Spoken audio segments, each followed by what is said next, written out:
자, 사무엘은 열 많이 나고 땀나고 하고 그냥 졸려면 들어가 자. 그렇지, 수고했어. 몸도 안 좋은데. 자, 우리 할렐루야 샬롬하고 올해 들어 마지막 주일 예배 서로에게 축복하는 시간 갖도록 합니다. 할렐루야 샬롬 샬롬 샬롬 샬롬 샬롬 샬롬 샬롬. 하나님 사랑합니다. 여러분 주 안에서 사랑합니다. 오늘 제목이 질투를 이기는 능력이에요. 그래서 질투에 대한 그러한 재밌는 예화들 그런 것들을 좀 이렇게 쭉 봤습니다. 근데 하나님도 어떤 하나님이시라 그래요? 질투하시는 하나님이라 그래요? 우상 숭배하면 질투하셔서 혼을 내신다. 쉽게 얘기를 하면 그렇습니다. 오늘 본문을 보니까 3장 11절에서 18절 야고보 사도는 누구예요? 예수님의 동생, 그죠? 예수님의 동생입니다. 샘이 한 구멍으로 어찌 단물과 쓴물을 내겠느냐? 내 형제들 어찌 무화과나무가 감람 열매를 포도나무가 무화과를 맺겠느냐? 이와 같이 짠물이 단물을 내십니다. 콩 심은데 콩나고 팥 심은데 팥난다. 이런 얘기 우리 옛날 속담에 있죠. 너희 중에 지혜와 총명이 있는 자가 누구냐? 그는 선행으로 말미암아 지혜에 온유함으로 그 행함을 보일지니라. 무슨 온유하며 지혜, 무슨 지혜일까요? 하늘의 지혜겠죠. 그냥 우리 세상에서 아는 학식이나 지식이나 이 얘기를 하는 게 아닙니다. 선함이라고, 선행이라고 하는 건 우리가 생각하는 착한 일이 아니고 하나님이 기뻐하시는 일을 선행이라고 말씀합니다. 14절에 그러나 너희 마음속에 독한 시기와 다툼이 있으면 자랑하지 말아라. 진리를 거슬러 거짓말하지 말아라. 진실하라고 말씀하죠. 우리 오늘 9시 새벽 예배가 진실하라는 말씀이었습니다. 시기와 다툼이 있는 곳에는 혼란과 모든 악한 일이 있다. 오직 위로부터 난 진리는 첫째 성결하고 화평하고 관용하고 양순하며 긍휼과 선한 열매가 가득하고 편견과 거짓, 계속 거짓에 대한 이야기를 합니다. 거짓의 영이 임하면 이미 내 마음속에 뭐가 있다? 사탄이 있다라는 것을 깨달아야 합니다. 18절에 화평하게 하는 자들은 화평으로 심어서 의의 열매를 거두니라. 우리가 샬롬 할렐루야 하는 게 다 뭐냐면 이 화평을 부르는 거예요. 아까 기도원에 기도하시는 분들 저희 교회의 문제점인 것 같습니다. 기도원을 갔다 온 지가 언제인지 기억이 나질 않아요. 간다 하더라도 아마 전화에 가게 될 것 같은데 저도 건강히 걸음을 많이 걷지를 못하다 보니까 포기하는 부분들이 있어서 기도 시간이 너무 없어지고 짧아졌는데 하나님께 구해야 될 것 같습니다. 타인으로 인해 생기는 감정, 그게 바로 질투예요. 누가 나보다 좀 잘하거나, 우리 소년 소녀들은 누가 나보다 좀 멋지거나, 누가 나보다 좀 예쁘거나, 예쁜 옷을 입었거나, 내가 가질 수 없는 걸 뭔가를 가지고 있거나 하면 샘이 나죠. 좋은 얘기는 샘, 나쁜 얘기는 질투입니다. 죄의 문제는 대부분 내게서 일어나는 일 때문이 아니고 그 일이 자신에게 영향을 줄 때 질투가 일어납니다. 어떤 면에서 보면 죄는 관계적인 것과 관계가 있죠. 특히 질투의 감정이 더욱 그렇습니다. 질투함으로 인류가 뭐가 생겼어요? 사망. 그리고 인류가 생긴 부분 중에서도 뭐가 생겼느냐면은 죽음, 살인이 생겼죠. 누가? 가인이 아벨을 질투했죠. 왜냐하면 제단을 또 옷까지 드렸는데 하나님이 아벨의 제단은 불이 임하시고 가인의 제단은 받지를 않았어요. 그러면 내가 뭐 때문에 잘못했나 이걸 생각하고 반성하고 하나님께 구해야 되는데 동생을 그저 구덩이에다 밀어뜨려가지고 죽여버리는 사건. 그리고 시침을 뚝 떼요. 그리고 물어보죠. 하나님이 네 아우가 어디 있느냐 하니까 뭐라고 대답해요? 가인이 내가 내 동생을 지키는 자니까 이렇게 얘기를 합니다. 제가 잘못해서 이렇게 했습니다. 하나님 어쩌다 보니 제가 죽이려고는 안 했는데 이렇게 밀쳤는데 그만 잘못해서 죽었습니다. 죄송합니다. 이랬으면은 먼저 건짐을 받을 수 있는데 오늘 우리 9시 예배가 그런 뜻이었죠? 예수님이 십자가에 돌아가실 때 양쪽에 매달린 강도 이야기가 나옵니다. 한쪽 강도는 네가 하나님의 아들이면 이 자리를 벗어나게 좀 해봐. 너도 십자가에서 내려오고 우리도 좀 살려봐 하고 비아냥거렸습니다. 너 못하지? 네가 무슨 하나님의 아들이야. 끝까지 경멸하는 그런 말투를 했다. 그 말은 어디로? 사망에 빠지죠. 지옥으로 떨어집니다. 한쪽 강도는 저분은 절대 죄 없으신 분이야. 너는 어떻게 양심에 가책이 없니? 너 나랑 똑같은 죄를 졌으면서 네가 어떻게 그렇게 뻔뻔스럽게 그런 말을 할 수가 있어? 그리고는 예수님에게 뭐라고 그러세요? 주님 하늘에 가시는 저를 기억하옵소서 그랬더니 예수님께서 네가 나와 함께 오늘 낙원에 있으리라. 뭐가 된 거예요? 구원을 받았어요. 진실한 회개가 가장 중요하다. 어떤 묵상의 글을 보니까 저렇게 신실하게 보이는 성도들도 다른 사람들 때문에 힘들어하는구나. 여러분들 교회 사역이 만만치가 않습니다. 아주 은혜가 있는 교회들 쉬운 얘기로 아주 그저 영적으로도 충만하고 성경 공부도 열심히 하고 목사님들 잘 섬기고 성도들도 아주 예쁘고 이런 교회 안에도 실제로 들여다보면 이러한 그 질투로 인한 어려움과 반목이 계속 일어난다. 저렇게 훌륭하게 사역을 하고 있는 사역자들은 정말 너무너무 그리스도의 향기만 날리는 것 같은데도 보면 그 마음속에 여러 가지 감정들이 자꾸 싸움질을 한다. 그건 사역자들의 고백이기도 합니다. 목사님이 안식년을 가지셔가지고 안식년을 누리러 10개월 동안을 해외로 나가셨어요. 그래서 부목사들에게, 전도사들에게 부목사들이 하시니까 아주 튼튼한 교회니까 다 맡겨놓고 가시면서 한쪽으로는 염려를 하셨다고 그래요. 아유, 내가 이거 한두 달도 아니고 10개월이나 나가 있는데 이 교회가 도대체 제대로나 돌아갈 줄 모르겠다. 그리고는 다 갔다 왔는데 어떻게 됐을까요? 너무나 잘 돌아가고 있어요. 컨퍼런스도 너무 기가 막히게 하고 영성훈련도 너무 기가 막히게 하고 새벽 예배에도 막 성도들이 더 많이 오고 그걸 보고 나니까 한편으로는 안심이 되면서 한편으로는 무슨 마음이 들었을까요? 섭섭한 마음이 들었다. 내 마음에 아직도 욕심이 있구나. 이런 얘기 고백을 하는 걸 봤습니다. 저도 그런 마음이 있을 때가 있었습니다. 이것도 예화 중에 하나입니다. 한 수도사가 벌판에서 영성 수련을 하는데 사탄이 와서 아무리 유혹을 해도 넘어가죠. 가만히 보면은 사탄은 어디에 와요? 벌판에. 그죠? 그 모래사막 같은 그런 벌판에 많이 옵니다. 광야에 많이 옵니다. 예, 아무도 없는데 특히 살짝 틈타오죠. 가진 방법을 다 쓰던 사탄이 수도사에게 말합니다. 당신 동생이 당신 교구에 주교가 되었다는군. 어떻게 됐을까요? 반응이. 오늘 제목이 질투를 이기는 능력이잖아요. 그래서 그렇게 훌륭한 수도사의 표정이 일그러지기 시작했다. 인간은 그렇기 때문에 온전한 선한 사람은 없죠. 자, 경산교회 김종원 목사님 쓴 겁나지만 겁내지 않는다라는 책에 이런 글이 쓸려 있었다고 그래요. 좋은 소식과 나쁜 소식이 동시에 있다. 어떤 소식을 먼저 듣고 싶어 하세요? 제 아들이 가끔가다 좋은 소식과 나쁜 소식이 있는데 어떤 거 먼저 들을래요? 하고 물어보면 저는 늘 뭐라고 얘기해요? 나쁜 소식 먼저 듣자 하고 얘기하는데 왜냐하면 염려가 돼서 그래요. 좋은 소식이야 뭐 잘 좋은 거라니까 상관은 없는데 또 얼마나 무슨 일을 또 저질러 놓고 나쁜 소식이 있다고 학교에서 와가지고 이렇게 얘기를 할까? 여러분들 남편이 이사로 진급을 했어요. 예, 좋은 소식과 나쁜 소식입니다. 부인에게 좋은 소식이죠. 당연해요. 진급했으니까. 그런데 비서가 엄청 예쁘답니다. 뭐예요? 좋은 소식 중에 나쁜 소식이죠. 그런데 이 좋은 소식과 나쁜 소식에 더해서 더 기가 막힐 소식, 환장을 할 소식, 막말로 얘기해서 둘이 외국으로 출장을 가게 되었답니다. 아니들 어떨 것 같아요? 좋은 소식일까요? 나쁜 소식일까요? 우리 집 아이가 처음으로 상을 탔어요. 좋은 소식입니다. 옆집에도 탔답니다. 뭐 그것도 그런대로 좋은 소식이긴 합니다. 그런데 알고 보니 교장 선생님이 전교생에게 다 주셨대요. 무슨 소식일까요? 그죠? 남편이 처음으로 꽃을 들고 집에 왔어요. 좋죠? 예, 그런데 모두 하얀 국화꽃입니다. 이상해서 물어보니 뭐라고 대답했을까요? 장례식장에서 버리기가 너무 아까워가지고 당신 생각나서 갖고 왔어. 어떨까요? 자, 뒤에 소식이 이런 식이면 앞의 소식은 아무리 좋아도 아무 소용이 없어지죠. 뭐만 나와요? 그냥 우리 에스더 전도사 같으면 그냥 남편을 그냥 쥐잡듯이 잡았을 것 같아. 하고 앞에다 대고 나를 보고 죽으라고 지금 이 국화꽃 갖고 왔어? 막 난리를 칠 거예요. 제가 언젠가 들은 것 같아요. 무슨 기념일날 화장품 세트 사다 줬다고 비싼 거 사갖고 왔다고 가서 물으라고 그냥 아주 죽일 듯이 안 봐도 뻔히 보여요. 그 상품을 알기 때문에. 그러니 언제 뭘 사다 주겠어요? 절대로 안 사다 줍니다. 그럴 때는. 그래서 아내들이 꽃 사갖고 남편 보고 꽃값 아깝다고 그러면 그다음부터는 꽃은 절대 안 사온다고 그러죠. 질투예요. 질투. 질투가 생기면 아무리 좋은 것도 그 좋은 게 다 덮여버린다라는 거. 저는 질투에 대한 이야기를 오늘 해야 되기 때문에 가끔가다 재밌는 우스운 얘기를 좀 섞을 겁니다.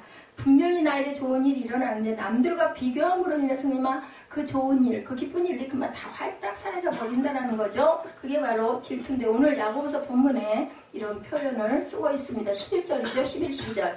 샘이 한 구멍으로 어찌 단물과 쓴물을 내겠느냐. 내 형제들아 어찌 무화과 나무가 감람 열매를 포도나무가 무화과를 맺겠느냐. 이와 같이 짠물이 단물을 내지 못하니라. 당연한 얘기예요. 질투의 감정이 일어나는 곳에는 선한 신앙의 모습, 성령의 열매는 절대로 같이 공존, 함께 한 자리에 앉지 못한다라는 거죠. 질투의 샘에서는 끊임없이 질투의 샘물이 솟아날 뿐입니다. 질투를 이기지 못하면 결국은 그저 어떻게 돼요? 그 깨끗한 생명의 샘물은 없어져 버리고 통탁해져 버릴 수 없죠.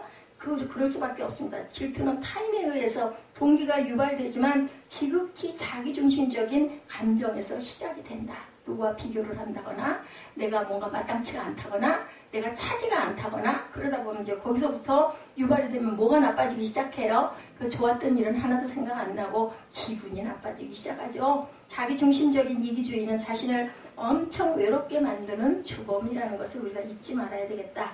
질투의 감정이 일어나면 자신을 공동체로부터 분리해서 생각하는 현상이 일어납니다. 자신이 공동체로부터 손해를 입고 있다는 생각 때문에 그 다음에는 뭐가 일어나요? 발톱이 세워지죠. 적개심이 불붙듯 일어납니다. 한옥 목사님의 책 아멘 다음이 중요하다 이 제목이에요. 거기에 보면 아주 재미있는 해석을 해놨는데 영어로 죄 여러분들 뭐라고 쓰시는지 알아요? 죄 사무엘은 뭐라고 써? S? 단어 S? sin 어떻게 단어 표기가 어떻게 돼? 스펠이 S? E야? I-N sin이잖아 sin S-I 그것도 잊어버리면 어떡해. 그런데 I 뭐야? I 해석하면 나야 나 어? 그 죄가 어디 있어? 그 가운데 내가 있어. 죄 가운데 내가 있다라고 해석을 했다고 그래요.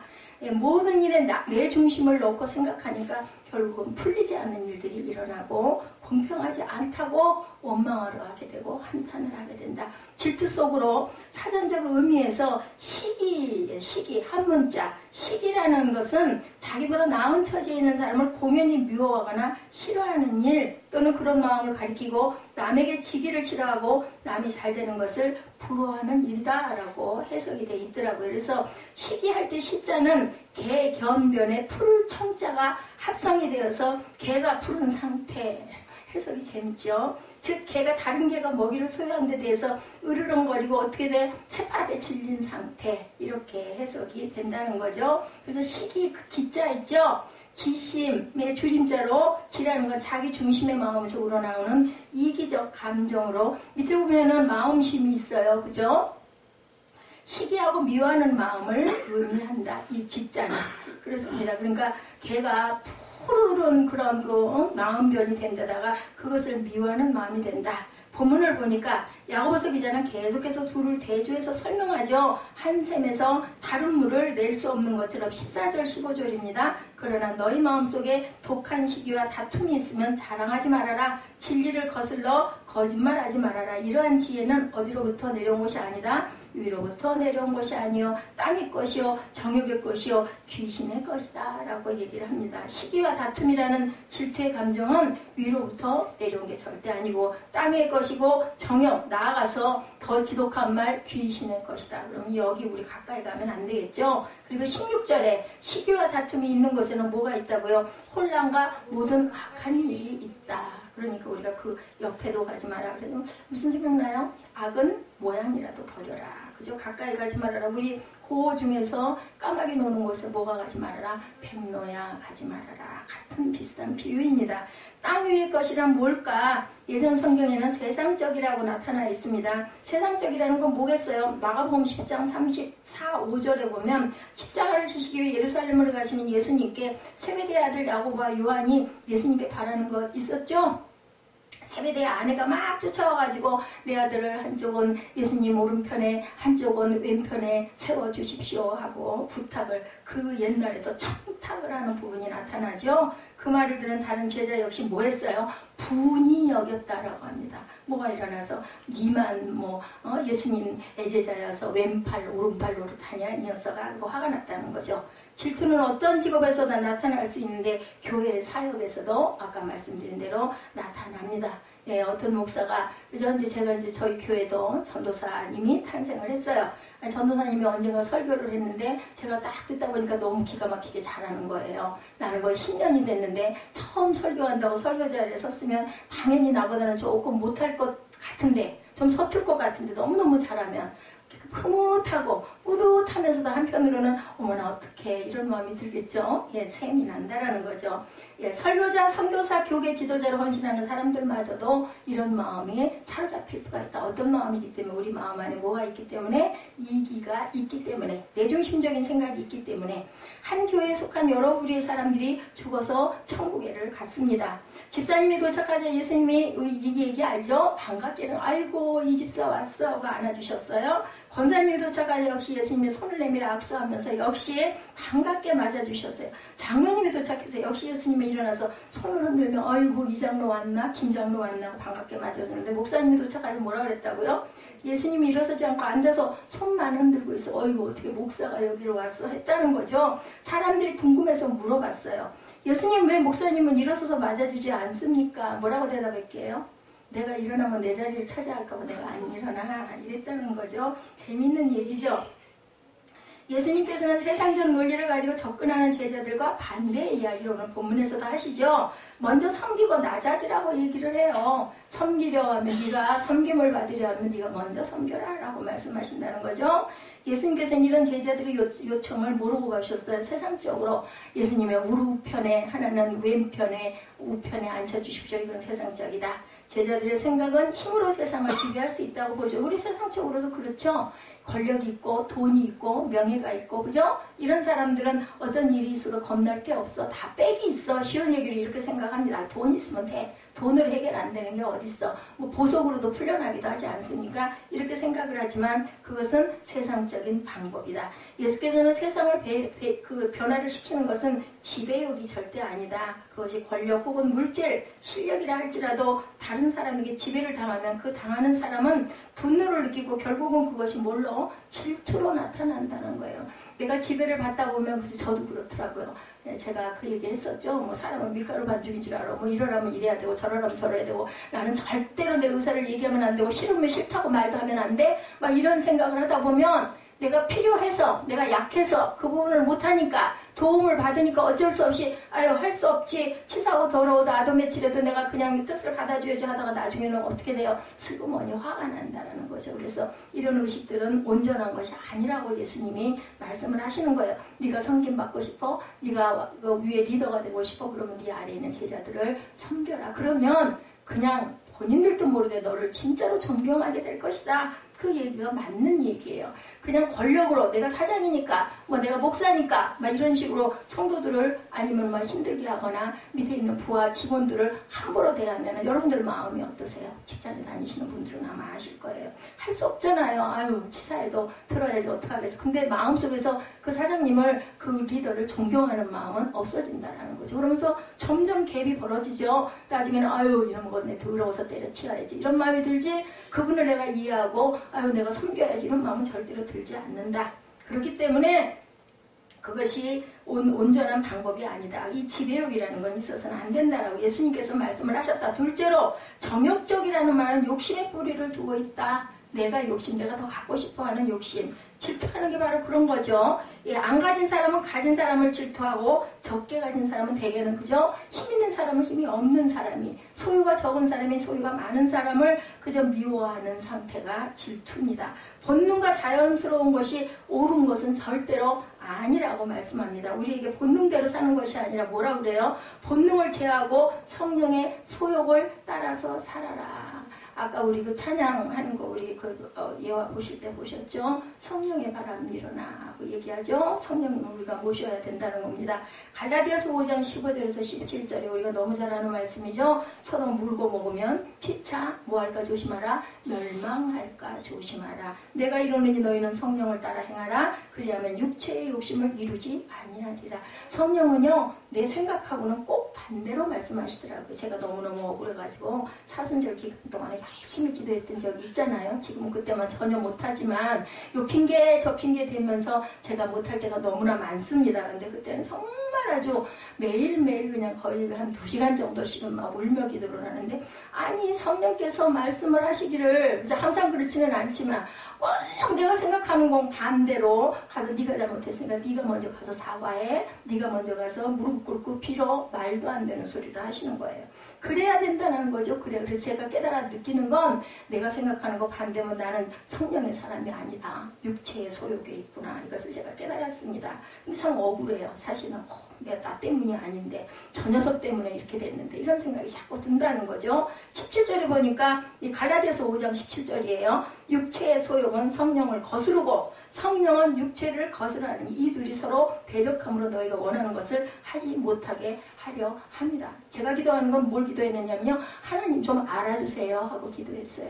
제가 이렇게 원통하고 이렇게 기가 막힌 지경이 있는데 하나님 이거 내 편 좀 들어주세요 했더니 그 말씀의 답이 27절 말씀이라는 거예요. 육체의 소욕은 성령을 거스르고 내 마음 내 상한 마음을 막 하나님께 토로하니까 그것은 성령은 육체를 거스른다. 결국은 뭐예요? 이들이 서로 대적함으로 너희가 원하는 것을 하지 못하게 한다. 너희는 화합해야 되는데 하나가 돼야 되네. 누가 잘못했든 잘했든 그건 하나님이 알아서 하실 일이고 그렇다 하더라도 너희들은 화합을 해야 맞는 건데 그것이 성령을 네가 거스르고 있다라는 답이라는 거죠. 참 싫지요. 순종하기 싫습니다. 그래도 해야 합니다. 우리 병원에 가가지고 주사 맞을 때 독감이 유행한다고 하죠. 주사 맞기 싫잖아요. 그래서 맞고 나면 어때요? 금방 좀 정신이 좀 확 나더라고요. 저는 보니까 이렇게 주사 맞을 따끔한 거 너무 그 순간이 싫지만 맞고 나면은 결국은 효과가 있어요. 그래서 하나님 말씀 따라 우리가 믿고 순종하는 게 아주 중요하다. 육체의 소욕을 따라 살아가는 삶의 결과가 다르고 성령의 소욕을 따라 살아가는 삶의 결과가 분명히 다르다는 것을 그때 저는 자꾸 옛말들이 생각이 나요.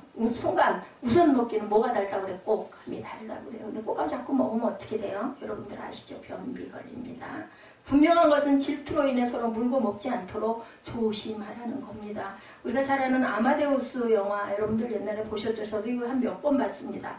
천재 작곡가 모차르트 이야기가 나오죠. 그리고 모차르트만은 못하지만 궁중 그 음악가지요. 살리에르 여러분들 다 아실 거예요. 두 사람 사이에 반복되는 질투의 이야기가 바로 주제였었습니다.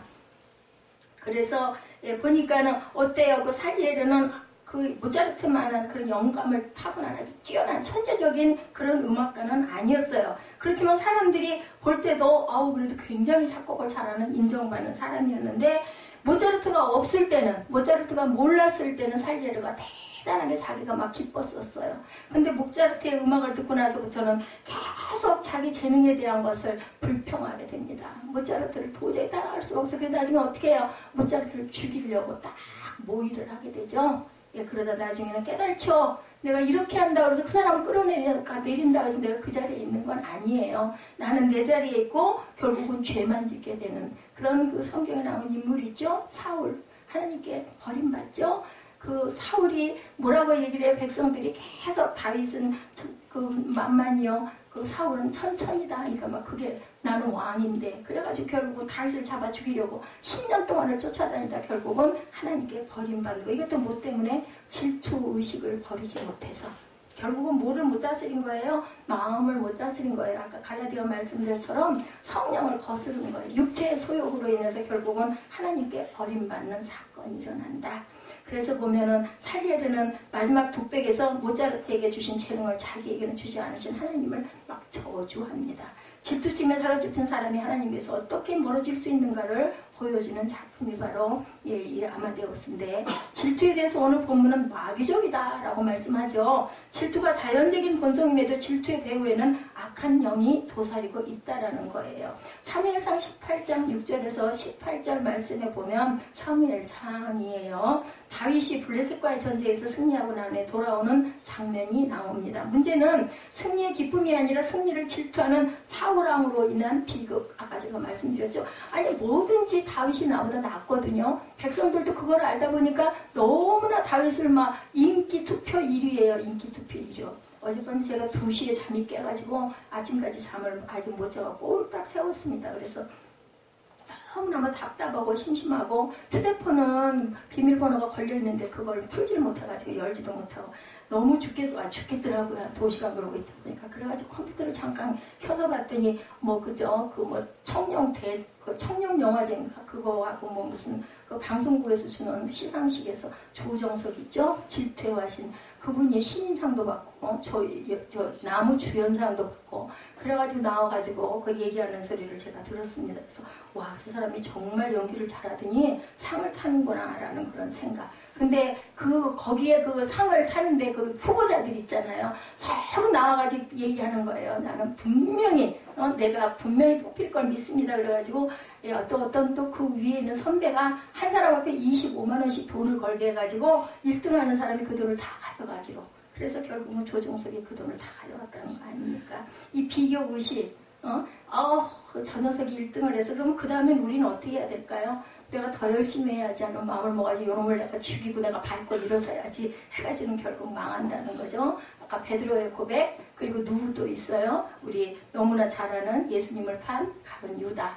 다 잘못했어요. 근데 깨달는 것이 다르다. 여러분들 묵상 아까 보셨죠? 내게 연단과 고난이 올 때 그걸 받아들이는 자세가 달라야 된다는 거죠. 도대체 하나님은 내가 이렇게 열심히 예배도 드리고 하는데 왜 나한테 이런 고난과 연단만 주시는 거야? 에이, 화딱지 나 교회 안 나가. 이렇게 되면 결국은 사망으로 떨어진다라는 거. 사무엘상 18장 6절에서 9절입니다. 무리가 돌아올 때 다윗이 블레셋 사람을 죽이고 돌아올 때 여인들이 이스라엘 모든 성읍에서 나와 노래하며 춤추며 소고와 경쇠를 가지고 왕 사울을 환영하는데 여인들이 뛰놀며 노래하여 이르되 사울이 죽인 자는 천천히요 다윗은 만만이로다 한지라. 이 소리에 그만 사울이 뭐가 들어서 시험에 들어버리죠. 9절에 보니까 그날부로 사울이 다윗을 주목하였더라. 왜 주목했을까요? 죽이려고 쫓아다니기 시작을 하는 거죠. 군대를 거느리고 막 찾아다닙니다. 근데 다윗은 끝까지 죽일 수 있는 기회가 있었는데도 사울을 하나님이 기름 부은 왕이다 해가지고 안 죽이죠. 옷깃만 베고 맙니다. 그 원수를 누가 갚아주세요? 하나님이 갚아주신다. 왜 답답해요. 그건 얼마나 그게 고난스럽고 힘들 텐데 그거 살짝 칼만 대면 아둘람 동굴에 들어왔을 때 깜깜해가지고 밖에서 들어올 때 그냥 칼만 가만히 갖다 대도 본인이 안 해도 부하들이 해도 죽일 수 있는데 그걸 죽이지 말라고 얘기를 하죠.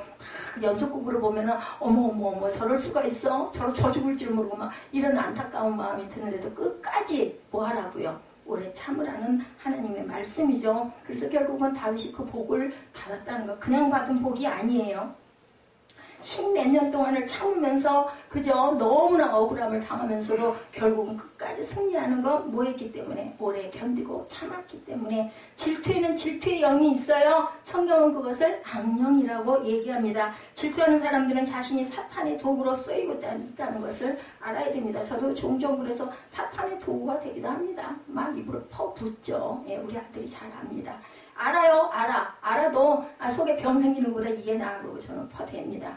영이 사울에게 들어가자 사울이 다윗을 주목하여 보게 되었다고 성경에 기록하고 있습니다. 영어의 표현해 보니까 사울 캡터 Julius I on David 이렇게 나와 있습니다. 질투의 눈으로 보게 되었다라고 나와 있어요. 일단 질투에 사로잡히게 되면 자신의 장점을 절대로 발휘하지를 못해요. 질투의 영 때문에 그냥 아주 현명한 그게 내 장점이 발휘가 되지 못하고 우리 뭔가 할 때 너무 뭔가 치중하다 보면 결국은 내가 할 수 있는 그런 능력이 발휘가 안 되죠. 이렇게 돼버리는 거예요. 일단 질투가 시작되면 일상적인 삶을 다 빼앗아 버리는 죄를 짓게 되고 사울이 다윗을 질투한 눈으로 주목하였다라고 나타나죠. 질투가 시작되면 질투하는 대상에는 어느 곳에도 집중을 못, 전후 좌우가 안 보여요. 그 대상 하나, 그거 잡아서 죽일 생각밖에 안 나기 때문에 결국은 왕으로서의 채통을 잃어버리게 되고 국민을 잘 다스리지를 못했겠죠. 우리가 이런 질투의 무서움을 알았다면 중요한 숙제가 하나가 생깁니다. 어떻게 실주 질투를 극복할 수가 있을까? 제가 지금까지 여러분에게 비유해서 재밌게 얘기하느라고 말씀드린 그 모든 것의 결론은 그럼 이거 어떻게 극복해? 이겁니다. 질투를 극복하는 방법이 야고보서 3장의 말씀으로 나타나죠. 17절에 위로부터 난 지혜는 첫째 성결, 화평, 관용, 양순, 긍휼, 선한 열매, 편견과 거짓이 없어야 된다. 성결, 화평, 관용, 양순, 긍휼, 선한 열매, 그리고 편견과 거짓이 없나니 화평하게 하는 자들은 화평으로 심어 의의 열매를 거두느니라. 콩 심은데 콩 난다라는 겁니다. 질투를 극복할 수 있는 지혜로 첫째 위로부터 난 지혜. 어디서 났겠어요? 하늘에서 난 지혜죠. 그거 어디 있겠어요? 말씀에 있습니다. 다 답이 나와 있어요. 하나님은 답을 다 주셨어요. 우리에게. 질투라는 감정이 인간의 본능으로부터 온 것이라면 이것을 이길 수 있는 것은 오직 어디서 위로부터 난 지혜밖에 없다. 그래서 예수님만이, 하나님만이 우리 죄를 사하실 수 있죠. 죄인을 그저 사해 줄 수가 없어요. 나도 죄인인데 무슨 뭐 어디 가서 심판을 하고 판단을 하겠느냐는 거죠. 하나님께서는 끊임없이 우리에게 말씀하시죠. 남들과 비교해서 살라는 것이 아니라 하나님께서 우리를 부르신 사명을 따라 살아라 라고 말씀을 하신다. 사명을 따라 살 때 성결하고 화평하고 양순하고 긍휼과 선한 열매가 가득하고 편견과 거짓이 없나니 더욱 중요한 것은 사명을 따라 사는 자에게는 중요한 직책이 주어집니다. 어떻게 하며? 화평케 하며. 여러분들 샬롬 많이 하세요. 누구에게 인사할 때마다 우리는 크리스찬들이니까 인사할 때 안녕하세요 하는 것보다 샬롬 샬롬 샬롬. 그래서 제가 그거를 바꾸지를 못합니다. 그보다 더 좋은 뭔가가 떠오르지가 않아서 뭐좀 나도 좀 바꿔보고 싶고 새해 되니까. 근데 그게 안 돼요. 왜냐하면 샬롬보다 더 좋은 것은 없잖아요. 예수님도 오셔가지고 첫 마디가 샬롬이었어요. 그것을 주시러 오셨잖아요. 샬롬을 주시러. 그래서 그렇게 했을 때 우리에게 의의 열매를 맺게 된다고 성경이 말씀하고 있으니까. 제가 아까 그 우리 성경의 그 첫 번째 성경 나온 그 모습 보셨죠? 계산을 해봤더니 제일 길어 봤대자 135년에서 140년밖에 안 됐어요. 기독교가 우리나라에 들어온 지. 근데 그 140년 동안에 우리나라가 이렇게 경제 대국이 된 거예요.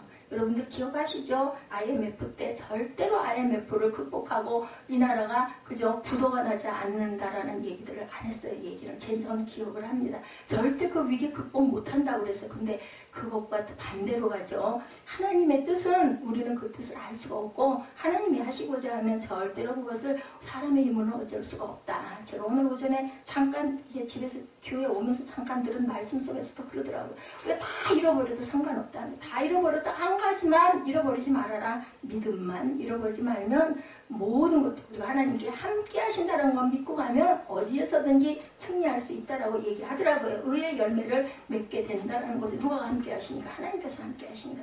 하나님께서 함께 하신 모든 구약의 많은 선지자들, 구약의 많은 인물들, 그죠? 믿음의 사람들은 전부 다 하나님께 함께 하셨어요. 그랬기 때문에 결국은 승리한다라는 거죠.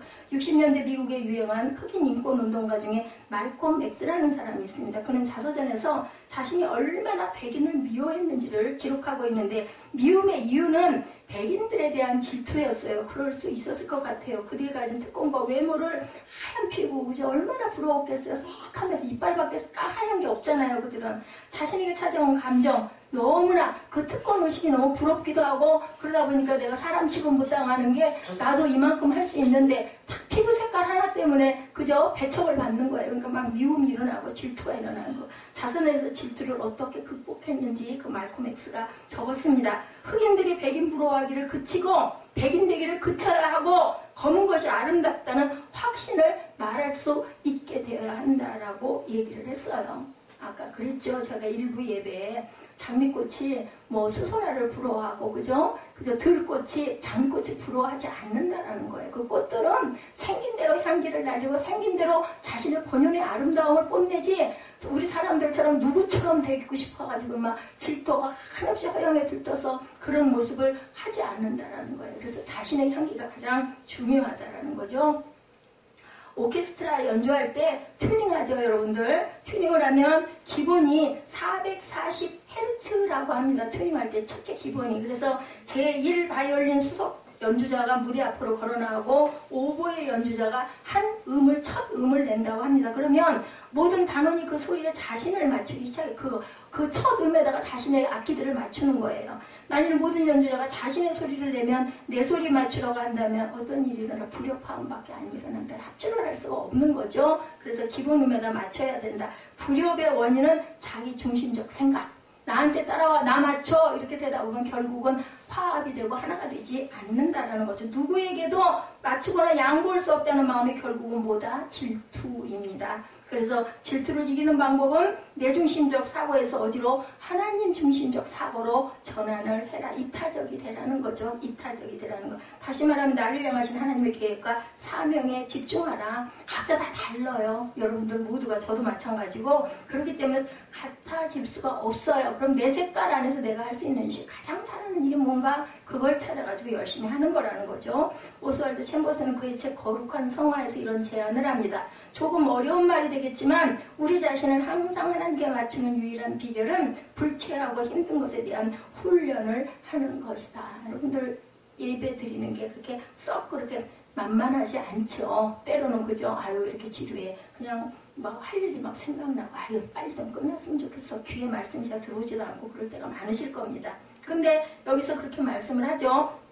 하나님께 맞추는 유일한 비결은 불쾌하고 힘든 일에 대한 훈련. 내가 하나님의 아들의 생명을 나타낼 것인지 아니면 주께 반감을 갖고 살 것인지 그런 삶을 살 것인지 불쾌하고 힘든 일을 만난 때 판가름이 난다라는 거죠. 우리는 불쾌하고 힘든 일이 생길 때 주님과 상관없는 저처럼 짜증만 낼 것인가? 우리가 화를 내는 순간 은혜 안에서 성장은 결국 멈춰버리고 만다. 은혜 깨졌다 그러죠. 은혜를 깼다, 은혜를 쏟았다라고 얘기합니다. 교회 가가지고 실컷 은혜 받고 울면서 회개하고 들어왔는데 그만 집에 오니까는 그죠? 남편이 엉망진창으로 주방을 막 어질러 놨든지 애들이 그냥 온 사방을 어질러 놓고 막 들어가면서 또 짜증나잖아요. 그죠? 다 치워야 되고 일해야 되니까. 그래서 뭐라 그러냐면 은혜 쏟았다. 화를 내고 나서 그 얘기하는, 저도 그런 경험이 많습니다. 화가 치밀어 오르는 순간 내가 하나님께 얼마나 불쾌하고 힘든 사람이었나를 생각을 해보자는 거죠. 그러면 그렇게 화를 내기가 힘들어지죠. 나도 하나님 보시기가 온전치가 않으니까. 자, 힘든 상황 속에서 예수 그리스도를 드러낸 다음에 그 상황을 넉넉하게 감당할 수 있게 될 것이다. 이 훈련을 해야 된다는 거예요. 우리가 하나님과 소중했듯이 우리가 만나는 모든 사람이 소중해야 되고, 이것을 아는 것이 어디로부터? 위로부터 내려오는 지혜라는 것. 우리가 잘 아는 로마서 8장 28절의 말씀이죠. 우리가 알거니와 하나님을 사랑하는 자 곧 그의 뜻대로 부르심을 입은 자에게는 모든 것이 합력하여 선을 이루느니라. 아까 여러분들 영상 보실 때 그죠? 나는 부족합니다 라는 고백을 할 수 있는 것처럼 귀한 게 없다라고 얘기를 하죠. 그래서 내가 그 부족한 그것을 하나님께서 다듬어 주시옵소서 하고 우리는 성령께 부탁을 해야 되겠다.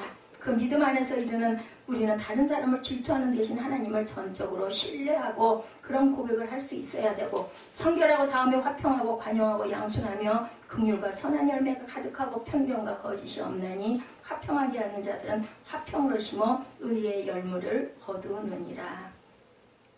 하나님께서는 모든 것을 다 아신 거예요. 그래서 목회자는 목회자대로, 또 그죠? 사역자는 사역자대로 다 목사가 되면 뭐 나머지 그 직책 맡을 사람은 하나도 없잖아요. 그죠? 그런 것처럼 우리 각자의 그릇들이 다 있다는 거죠. 어느 대학교 직업상담소에서 실패자가 되는 10가지 지름길이라는 재미있는 발표가 있었다고 합니다. 그래서 제가 이걸 좀 베껴봤어요.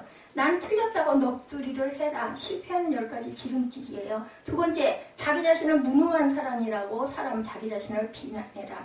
모든 일에 불평거리를 찾아라. 날마다 없는 것과 부족한 것만 찾아내라. 자신이나 다른 사람의 단점을 부지런히 살펴라. 조금만 어렵게 되면 힘들면 빨리 포기해버려라.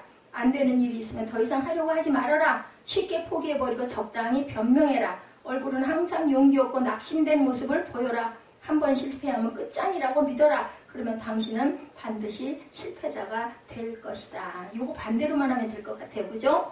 마태복음 25장에 나오는 주인의 관심에 우리가 주목해야 합니다. 주인은 자신이 내어준 것에 대해서만 평가를 하지 다른 사람과 절대로 비교해서 평가하지를 않았죠. 하나님이 주신 모든 것에 대해 귀하게 생각하고 계신다라는 거죠. 뭐든지 쉽게 포기하고 언어 생활이 부정적인 사람, 작은 일에도 쉽게 낙심하는 사람, 이런 사람은 실패의 삶을 살 수밖에 없다. 그러나 주어진 일에 최선을 다하는 사람, 내 인생에 바람이 불고 눈보라가 쳐올 때도 낙심하지 않고 용기를 가지고 도전하는 사람은 그 승리의 삶을 살게 된다. 일 잘하고 충성하는 사람은 절대로 핑계가 없습니다. 잘못됐으면 아유 제가 부족해서 그랬습니다. 다시 하겠습니다. 잘못했습니다. 이렇게 얘기를 하죠. 그런 사람들은 맨밥을 먹어도 소화가 잘 돼요. 김치 안 가지고 밥만 먹어도 그저 너무너무 소화가 잘 되고 밥이 맛있는 사람입니다.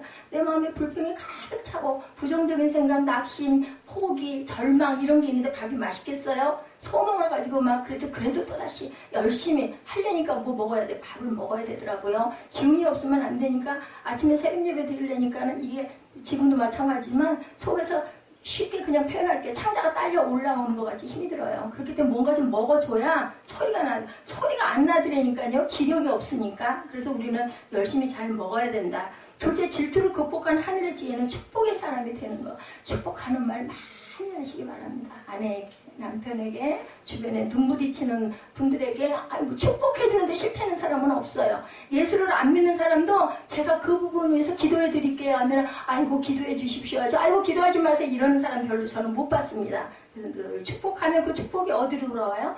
본인에게 돌아온다라는 거죠. 오늘 본문에 질투가 있는 곳에 다툼과 혼란, 악한 것이 있다면 질투형을 극복한 사람에게 뭐가 있다고 그래요? 화평이 있다고 말하죠. 시기와 다툼이 있는 곳에는 혼란과 모든 악한 일이 있습니다. 18절에 화평하게 하는 자들은 화평하게 심어 의의 열매를 맺는다. 의의 열매는 곧 뭘까요? 의의 면류관을 주신다라는 뜻입니다. 질투를 극복하고 나면 하나님의 사람이 되는데 하나님의 사람이 된 증거는 누군가를 축복하는 사람이다. 그래서 우리는 열심히 축복을 하고 시기 다툼이 없는 곳에서 항상 평화가 깃든다라는 것, 삶의 윤기가 흘러넘친다라는 것 알죠? 다윗의 얘기를 제가 아까 말씀드렸어요. 그래서 항상 축복하는 것은 자연스럽게 우리 삶에 찾아오는 능력이 아니에요. 누가 주셔요? 성령께서 주시기 때문에 성령님 축복의 영을 주옵소서 나는 잘 못하겠습니다 하고 고백하고 솔직하게 드러내놓으시는 저와 여러분 되시기를 주님의 이름으로 축복합니다. 축복의 그늘에 머무는 것도 지혜로운 모습이에요. 그 그늘 밑에라도 가서 앉아 계세요.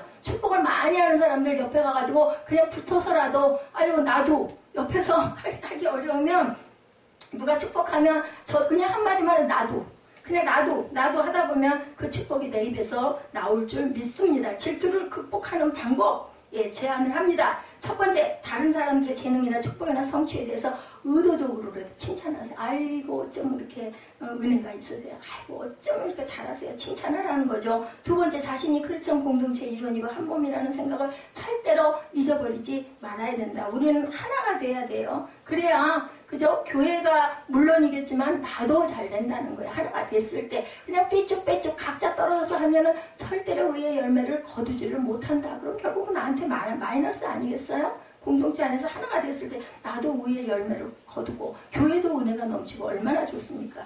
기뻐하는 자들과 함께 기뻐하고 슬퍼하는 사람들과 함께 슬퍼할 줄 알아야 된다. 우리와 우리 경쟁자들을 훨씬 능가하신 하나님의 은총과 위대하심을 묵상해야 된다. 뭘로? 말씀으로, 찬양으로, 기도로 묵상해야 된다. 작은 일, 작은 사건에서 느낀 기쁨에도 감사의 기도를 아무것도 아닌 것 같은 일상적인 일에도 화장실 잘 갔다 온 것도 감사하세요. 저는 감사합니다. 그게 굉장히 중요하더라고요. 몰랐었는데 교만이 아니라 겸손한 감사를 유발할 수 있는 한에서 위로 비교하지 말고 아래로 비교해서 그건 못한 사람 그죠? 이것도 못하는 사람. 제가 요즘에 허리가 안 펴지잖아요. 근데 그 생각에 그래도 난 걸음이라도 걸을 수 있으니까 얼마나 감사한가. 지난번에 그 항생제를 자꾸 먹었더니 뭐 가가지고는 화장실만 가면 그냥 막 내 자의대로 가니까 그냥 시도 때도 없이 막 줄줄줄줄인 거예요. 그래서 난 야 이게 굉장히 중요하구나. 온전하게 그저 화장실 볼 수 있는 거. 우리 그렇습니다. 인간들에게 시기의 감정이 있는 것은 다른 모든 죄와 더불어 자연스러운 거예요. 우리 인간은 모두 다 죄성을 가지고 있기 때문에 자연스럽습니다. 인간의 최초 시기와 질투가 그리스도인에게 심각한 것은 질투하는 순간 사단의 영에 사로잡혀서 살인이 일어났다는 거. 우리 그것만 봐도 알게 되죠. 예일대학 심리학 교수 살로비 박사는 미국 범죄의 20%가 질투 때문이다라고 말씀합니다. 말씀 다 했어요. 제가 아주 엄청 빠르게 말씀드리고 있으니까 조금만 참으시기 바랍니다. 질투의 임상학을 저술하는 화이트 박사는 이혼한 부부의 30%가 질투 때문에 갈라섰다고. 이것도 저는 수긍을 합니다. 그럴 수 있을 것 같아요. 질투의 10종 8구는 어디서 열등감에서 출발합니다. 자신이 만만한 사람은 별로 질투 안 해요. 아니 뭐 그래 봤댔자. 그죠? 능력 있는 사람은 질투 안 합니다. 자신의 결함을 질투로 바꾸는 사람은 불행한 사람이 되고 분발의 동기로 바꾸는 사람은 행복한 사람이 된다. 승리하는 사람이 된다라는 거죠. 질투의 마음이 들 때 축복하려고 애쓰고 그것이 세상적이고 악마적인 마음을 이기는 유일한 길이다. 이 말씀은요. 여러분에게 해당되는 말씀이기도 하지만 지금 아주 시급한 건 저한테 해당되는 말씀입니다. 제가 막 그런 부분을 지금 비우지 못한 게 있거든요. 그렇기 때문에 자꾸 축복을 해야 돼요. 밉지만 그죠? 억지로라도 실제 마음에서 다 되지 동의가 되는 부분이 아니고 막 이가 갈려도 입으로라도 자꾸 축복을 하다 보면 그죠? 악한 생각들이 자꾸 쓰러진다는 거죠. 질투를 극복하는 우리 마음속에 뭐가 찾아와요? 평화가 찾아. 관계가 또 조금은 좋아지죠. 껍데기를 해도 그죠? 그래가지고 깨지는 것보다는 그게 낫습니다. 왜냐하면 내가 나중에 하나님에게 야단을 맞지 않잖아요. 그죠? 각자의 몫이기 때문에 누군가가 우리와 함께 하나님의 축복으로 느껴지게 된다는 거. 축복으로 느껴지는 감정은 우리를 감사로 인도하죠. 아니 축복받았는데 감사하지. 감사 안 하고 막 불평하겠습니까? 그래서 내 입술에서 먼저 축복을 했을 때 그것이 상대방에게 그 축복이 나에게 기쁨으로 감사로 돌아온다는 것. 죄 없는 곳에서 살아가면서 해결이 되는 문제가 아니라 삶에서 해결을 해야 된다. 그래서 우리 그 찬양 많이 하죠. 삶으로 드리는 예배 중요하죠. 우리 중에는 이런 생각을 하는 사람이 혹시 있을지 몰라요. 아이고 죄가 없는 곳에서 살면 오줌이나 좋겠어? 그게 어디라고 그래요? 공동묘지라고 그러죠. 세상은 죄의 세상입니다. 그래서 그들이 하나님만 바라보고 살고 싶습니다. 이렇게 얘기하지만 그런 일은 절대로 존재하지 않는다. 세상은 악의 세상이에요. 그럴 능력이 있는 것도 아닌 것을 우리는 압니다. 오스왈드 챔버스는 그의 책 거룩과 성화에서 아주 의미 있는 말을 합니다. 인간의 눈은 설맹의 경우처럼 환한 흰색을 너무 오래 볼 경우에 상처를 입게 된다. 여러분들 융프라우에 가보셨어요? 거기 가면 너무 눈빛이 너무 눈이 부셔가지고 거기는 안경을 쓰지 않으면 안구를 상한다고 그러죠. 그래서 기본으로 거기 올라갈 때는 안경을 써야 돼요. 특수 안경을. 이런 것처럼 몇 개월 동안 눈이 먼 상태가 된다는 거죠. 누가 그랬어요? 사도 바울이 그랬죠? 사울이었을 때, 그죠? 그 언덕, 다메섹 언덕에서 예수님의 그 빛을 보고 눈이, 그죠? 장님이 돼버리잖아요. 그래서 나중에, 그죠? 아나니아가 와가지고 그 눈을 안수해 줬을 때 다시 보게 되는 것처럼 너무 강한 빛을 받으면 우리 눈은 실명을 하게 된다는 거죠. 양심도 어느 한 내용만 집중적으로 명상하면 손상될 수가 있다는 겁니다. 그래서 박쥐처럼 눈이 먼 상태로 살아가게 된다는 거예요. 천사들이 환상한 명상으로 시간을 보내는 것은 문제가 없는데 그리스도인들이라면 평범한 삶 속에 하나님을 볼 줄 알아야 된다. 물론 기도를 위해 시간을 따로 떼어두는 것은 얼마든지 가능하지만 스스로 격리되어 어떠한 한 가지 노선에만 마음을 쏟고 평범한 삶으로 돌아가는 것을 거절한다면 영적으로 눈이 멀게 된다는 겁니다. 우리가 일상으로 돌아가기를 거절하는 이유는 환상이나 기적 같은 체험을 하게 하신 그 하나님만을 자꾸 그 체험에 빠지고 싶어하는 거. 그래서 여기저기 막 쫓아다니면서 뭔가 신비한 뭐가 일어난대, 뭐가 무슨 사건이 일어난대, 막 거기를 쫓아다니면 1년 내내 보따리 싸가지고 왔다 갔다 하다가 결국은 그저 믿음이 실족되는 경우가 많다면 그게 맨날 일어나겠어요? 그걸 보여주셨을 때 그냥 믿고 내가 그 다음에는 말씀에 기본이 돼가지고 반석에 뿌리를 탁 두고 열심히 예배할 줄 알아야 되겠죠. 질투가 없는 곳에서 살아가기를 바라는 인생이 아니라 질투할 수밖에 없는 세상에서 축복과 감사를 누리고 그리고 서로가 싸울 수밖에 없는 환경에서 화평을 만들고 살아가는 것이 바로 믿음의 능력이라는 것을 잊지 마시는 저와 여러분 되시면 결국은 그게 어디에 있어요? 답이 내 마음 안에. 그죠? 내 마음 안에 누가 계실 때? 성령이 계실 때. 악한 영이 아닌 성령께서 내 마음을 지배하셨을 때, 그게 안 될 때는 그래서 우리는 그냥 간단하게 성령이여 오시옵소서 하고 기도하시고 차 타고 가실 때 어려운 일 있으실 때는요 혼자 가시면서 옆자리를 툭툭 치면서 성령님 함께 가세요. 성령님 이런 문제가 있어요. 이거 도와주세요. 저 불안하지 않게 해주세요. 성령님 능력 주세요. 동행하세요. 함께 하세요. 자꾸 입술로 고백하는 훈련을 하시는 예배도 훈련입니다. 기도도 훈련입니다. 우리가 항상 감사도 훈련, 축복도 훈련, 입술에서 좋은 말씀들을 많이 하시는 2018년 되시기를 주님의 이름으로 축복합니다.